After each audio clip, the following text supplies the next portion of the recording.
सिकमी रैयत,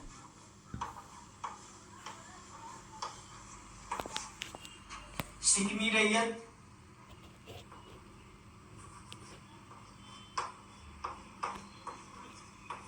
सिकमी खाता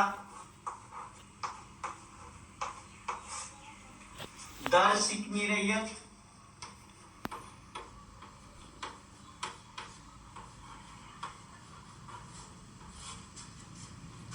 रैयत दर सिकमी खाता।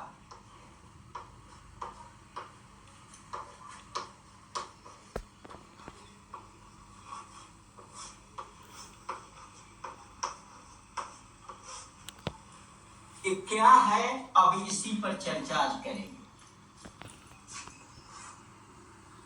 सिकमी रैयत सिकमी खाता दर सिकमी रैयत दर सिकमी खाता। अब इसको पहले तो हम रैयत को समझ लें, फिर खाता को समझें। देखिए, रैयत एक रैयत होता है कायमी रैयत, कायमी रैयत, और कायमी रैयत से आया है सिकमी रैयत।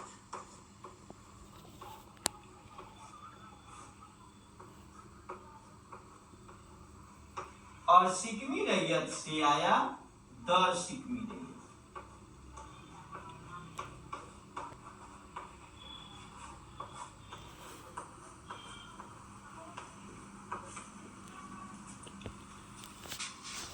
अब पावर की बात मैं दिखा दूं, इससे यह आया और इससे यह आया। अब यहां पर कायमी रैयत, जिसका जमीन है, खानदानी जमीन है, पीढ़ी दर पीढ़ी से चली आ रही है, वो हो गए कायमी रैयत। सिकमी रैयत, इसने अपने जमीन को बटाई पर दे दिया, बटाई पर दे दिया, और ये रैयत उसी जमीन को किसी थर्ड पर्सन को बटाई पर दे दिया।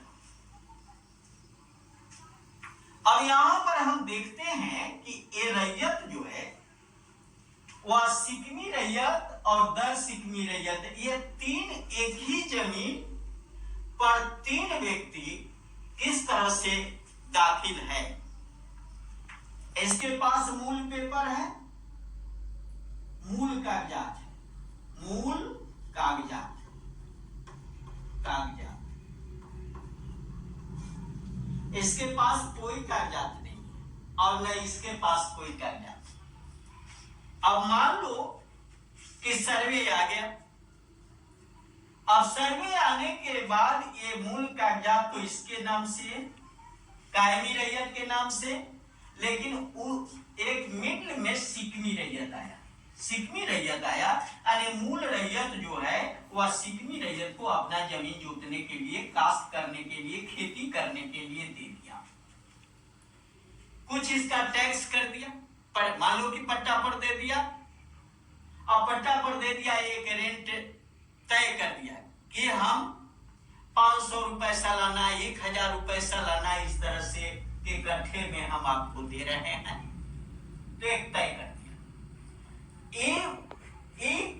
दर सिकमी रैयत, अब इससे कंट्रोल जमीन नहीं हो रहा है, ये भी बिचौलिया बन गया और ये लाभ कमाना चाहता है, इसको ट्रांसफर कर दिया।